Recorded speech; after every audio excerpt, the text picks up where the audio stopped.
Hey everybody, this is another episode of Entrepreneurship and Diaspora.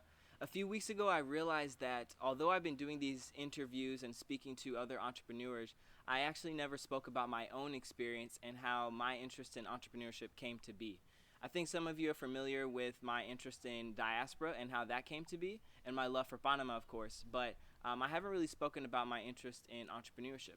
And so that's just what I wanted to speak about today. My first experience in entrepreneurship or starting a business was actually just making these like paper masks and selling them to my two little sisters. Oftentimes they weren't interested in purchasing these masks from me because they were useless. But I kept like trying to sell to them, or I guess you could say like I kept annoying them until they would buy it. So that was like my first interest with or my first endeavor in trying to sell something in entrepreneurship. But no, my first like more serious engagement in entrepreneurship was actually a lawn services like side hustle I started in high school. At the time I had a high top fade, and so I came up with the name Fresh Cut Lawn Services, and I did that for a couple years. And so, going into UT, I knew that I was interested in entrepreneurship. That's something that I had always tried to engage in one way or another. And I always felt like I had a lot of business ideas, but I didn't know exactly what that would look like. And after my first semester at UT, I had a really rough first semester.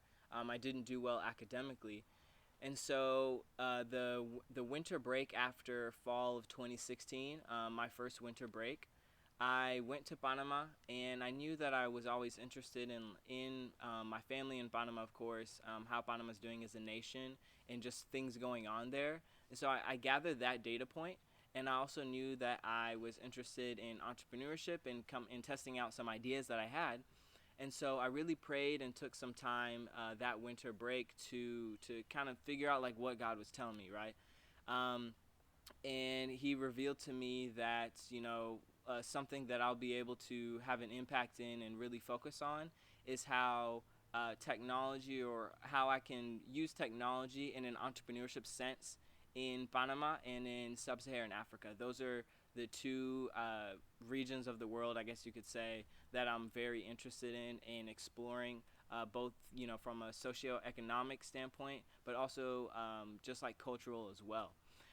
And so, upon my return to UT, I started this thing, what I call a thought board, and basically it's just this board that I've kept with me ever since what would that be, spring of 2017. Everywhere I live, I keep this thought board with me, and every time I have an idea, I just write it down.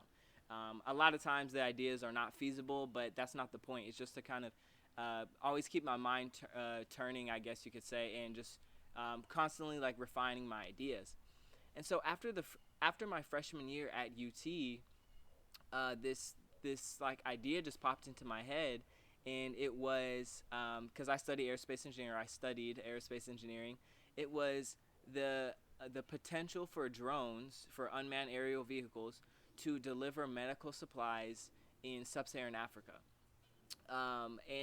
So for a period of time, I focused on sub-Saharan Africa specifically, but it really could be applied to areas in the U.S., areas in Latin America, South Asia, Southeast Asia, because the idea is that drones are able to circumvent or bypass natural obstacles, whether that means you're in a mountainous region, whether that means a country has poor road infrastructure, or even if a country has established road infrastructure, when it's raining season, those roads may not be accessible.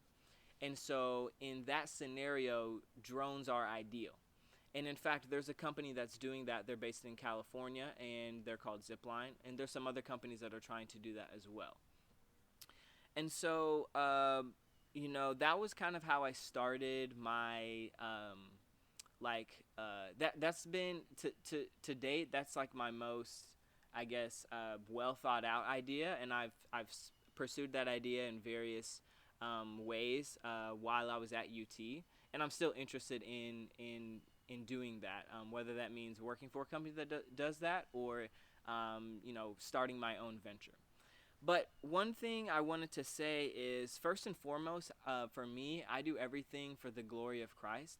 And so for those of you who share that with me, I just wanted to share two Bible verses with you for whenever you're thinking about entrepreneurship, just to keep in your mind. And so the first of those is Psalm 27:14, and I'm going to turn to it now. So Psalm 27:14 says, "Wait for the Lord, be strong, and let your heart take courage. Yes, wait for the Lord." And the reason why I want to point that out is because a lot of times I feel like as entrepreneurs, or as people interested in entrepreneurship, we really want to pursue the idea at that moment in time. And that may be correct. I'm not saying you always have to wait, right?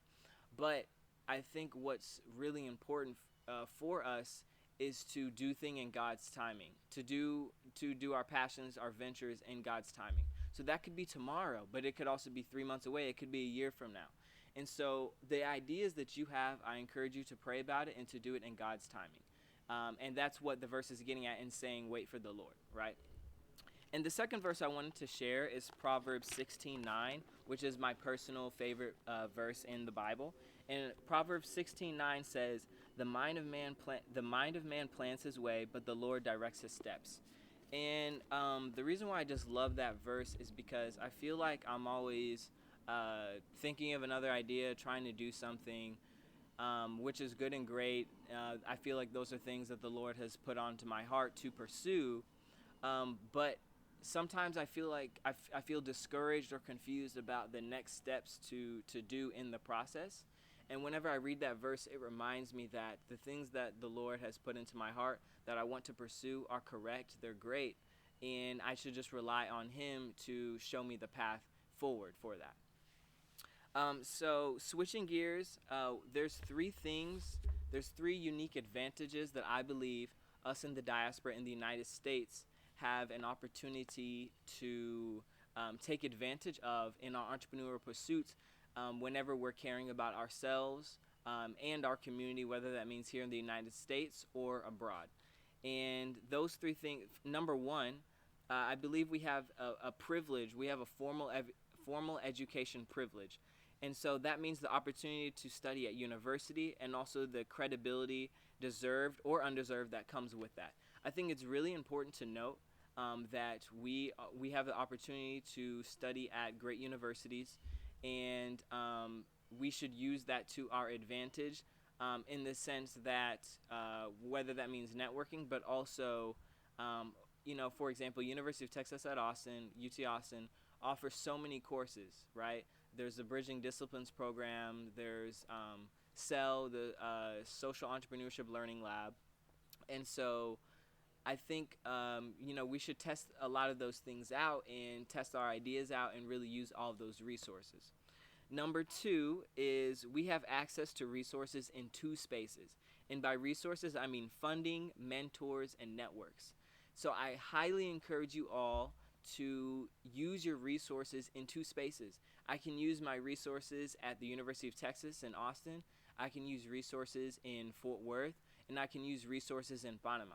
And I think that gives us a better understanding of the problems, whether business or social, that we want to address with our ventures.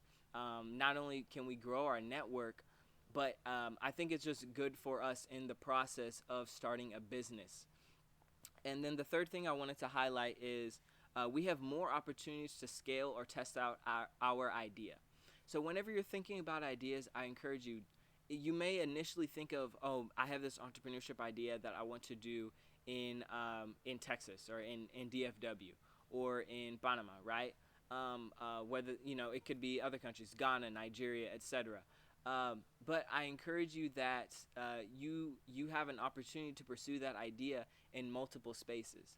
And so the reason why I think that's advantageous for us is because some ideas may initially, there's flies out here. It's Texas in the summer. I apologize for that.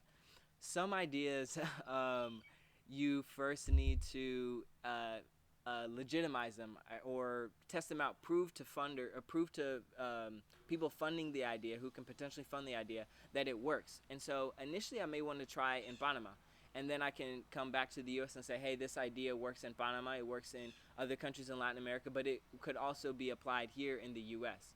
And so that may be a way to prove, for a proof of concept, basically, is what I'm getting at. Now, a few days ago, I asked a question on my Instagram, just things that I could potentially explore or think about, talk about in this, like, I guess, self-interview that are related, they're at the intersection of entrepreneurship and diaspora. I got several responses, and here I have 3 questions that I wanted to address. So the first question of those is someone wanted me to address is, the fine line between succeeding as an individual and exploiting your people. And so what I think is really important on this topic is to have equity and inclusion baked into the structure of your venture. For example, if you, have local community members sit on the board of your startup. That's one example. You could also cap your income from the jump. So when you start the venture, you could say, hey, I'm going to cap my income at 100K a year, right? You could say, hey, I'm going to cap my income at 70K a year, right? And so whenever you exceed that, you can reinvest that in the company, or you can I personally recommend you can reinvest that in the community itself. So that's a way to have equity and inclusion and looking out for your community, for your people, already baked into the structure. I think having those types of measures already baked into your ventures, frees yourself to pursue profit. Because at the end of the day, ideas that get funded and ideas that are able to put food on the table for yourself and for your family and for those who you're looking after, need to make money.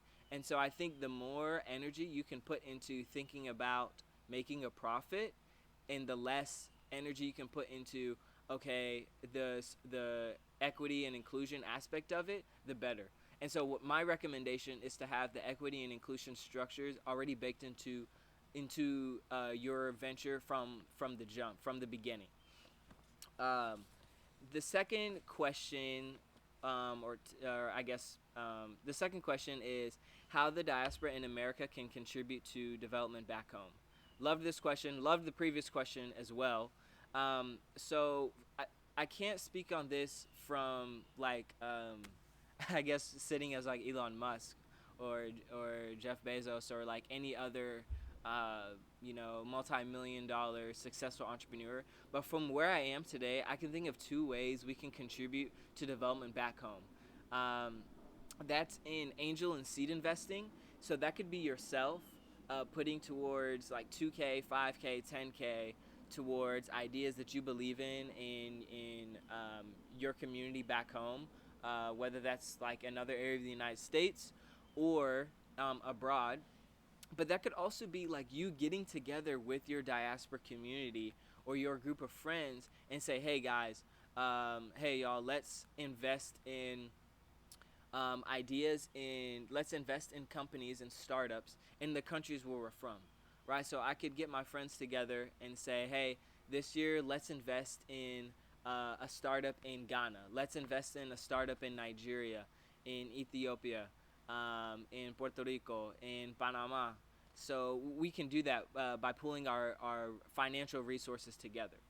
And then regarding our in-country ventures, like if I wanted to go have a startup in Panama, start a company in Panama, one thing that crosses my mind is what my friend Eloa, who I did an interview with on his idea on Knock, he said that he thinks of entrepreneurship as an opportunity to provide an opportunity.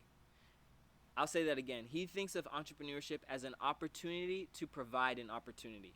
And I think of that as an opportunity to provide jobs.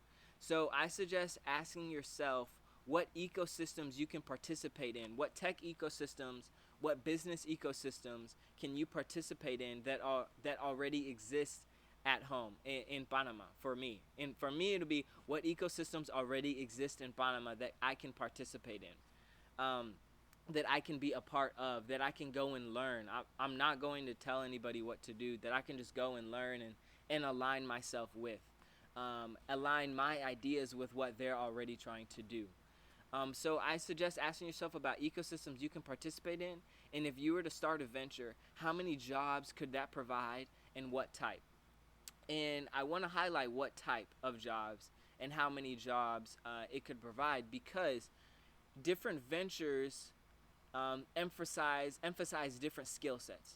If you go in and you try to start a tech venture in Panama or in Ethiopia or in Nigeria, Ghana, take the pick of your country, that's great. I encourage you to do that. But be mindful that oftentimes tech startups require less jobs than jobs in manufacturing, for example. If you start a manufacturing company, that will provide more jobs. Now, it may not be as resilient in an economic downturn, but a manufacturing company will provide more jobs than a tech company. But they also scale differently. I mean, there's different things you'll have to weigh in terms of the success of your venture and what you want to accomplish, and also the local talent that's already available.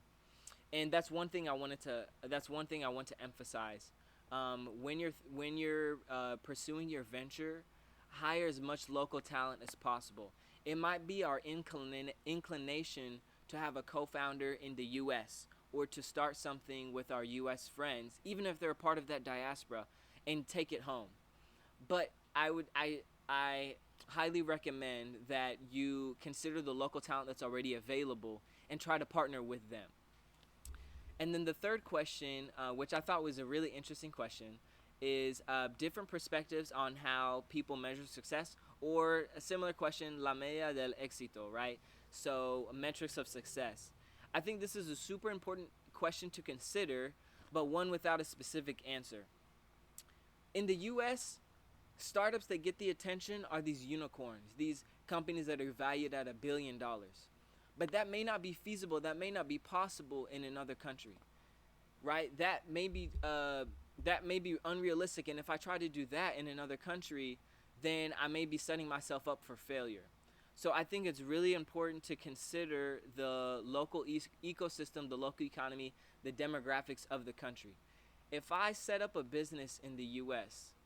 that scales really fast in a lot of states, and I try to take that same business model to Panama, there's a good chance it'll fail, right? There's 330 million people in the U.S. That's a huge market. Panama has 4 million people. So the business probably shouldn't be required to scale to the same amount that it may in the United States, because the economic demographics are different. However, if I go to Panama and I set my goal at, say, look, I want to start a business that is valued at $2 million, has 15 jobs, and each person makes more than $60,000 a year, I personally think that that's a goal that can be hit.